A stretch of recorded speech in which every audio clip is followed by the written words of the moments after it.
Assalamualaikum warahmatullahi wabarakatuh. Yang terhormat Bapak dosen mata kuliah Manajemen Investasi dan Portofolio serta teman-teman yang terkasih. Saya atas nama Yohanes Lekai, NIM 2020 10002.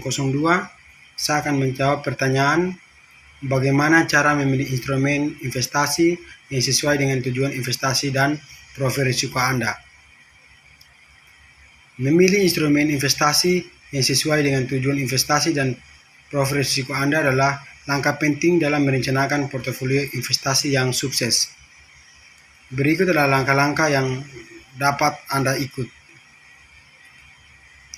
Yang pertama itu tentukan tujuan investasi. Pertama-tama, tentukan dengan jelas tujuan investasi Anda. Apakah Anda ingin mencapai pertumbuhan modal jangka panjang, mencari pendapatan pasif, menghadapi biaya pendidikan, atau mencapai tujuan keuangan lainnya. Yang kedua itu, kenali profil risiko Anda. Anda harus memahami sejauh mana Anda bersedia mengambil risiko.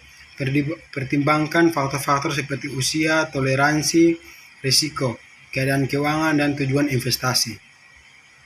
Profil risiko Anda dapat berkisar dari konservatif hingga agresif.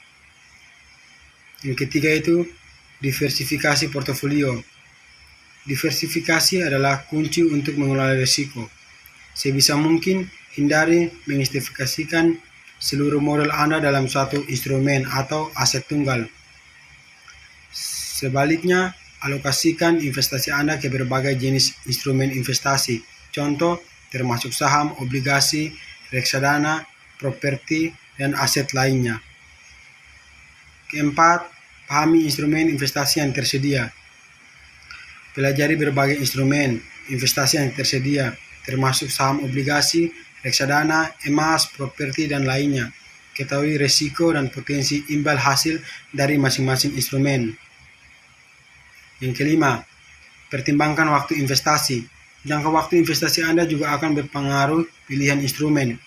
Investasi jangka pendek mungkin lebih cocok untuk dana darurat, sementara investasi jangka panjang mungkin lebih cocok untuk mencapai tujuan pensiun. Konsultasikan dengan profesional keuangan. Jika Anda merasa kesulitan menentukan instrumen investasi yang sesuai, pertimbangkan untuk berkonsultasi dengan seseorang penasihat keuangan yang berlisensi. Mereka dapat membantu Anda menyusun rencana investasi yang sesuai dengan tujuan dan profil risiko Anda. Yang ketujuh, selalu lakukan penelitian. Sebelum mengambil keputusan investasi, selalu lakukan penelitian. Tinjau kinerja historis instrumen, ketahui biaya terkait, dan pertimbangkan faktor eksternal dan internal yang dapat mempengaruhi investasi Anda, seperti kondisi ekonomi dan peraturan pajak. Terapkan prinsip manajemen risiko. Selalu sertakan manajemen risiko dalam rencana investasi Anda. Ini termasuk menetapkan basan kerugian, mengevaluasi portofolio secara teratur, dan melakukan perubahan jika diperlukan. Yang terakhir itu revisi dan diversifikasi. Jangan lupa untuk memeriksa dan mengevaluasi portofolio Anda secara berkala. Revisi investasi Anda sesuai dengan perubahan tujuan, profil risiko, dan kondisi pasar. Ketika ditanya kepada saya instrumen apa yang bagus, di sini saya memilih instrumen saham. Karena saham, investasi dalam saham adalah cara untuk memiliki saham perusahaan.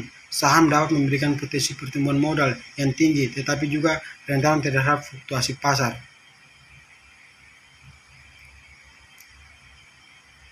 Instrumen saham adalah salah satu bentuk investasi yang umum dan populer. Saham memiliki kepemilikan Anda dalam sebuah perusahaan. Ketika Anda membeli saham, Anda menjadi pemegang saham dan memiliki sebagian kecil dari perusahaan tersebut. Berikut adalah kelebihan yang dimiliki saham dan tidak dimiliki instrumen lain. Yang pertama itu jenis saham. Saham biasa. Saham biasa memberikan hak suara dalam pemilihan pengurus perusahaan dan berbagai pendapat perusahaan dalam bentuk dividen. Namun pemegang saham biasa juga menanggung risiko tertinggi dalam hal kerugian.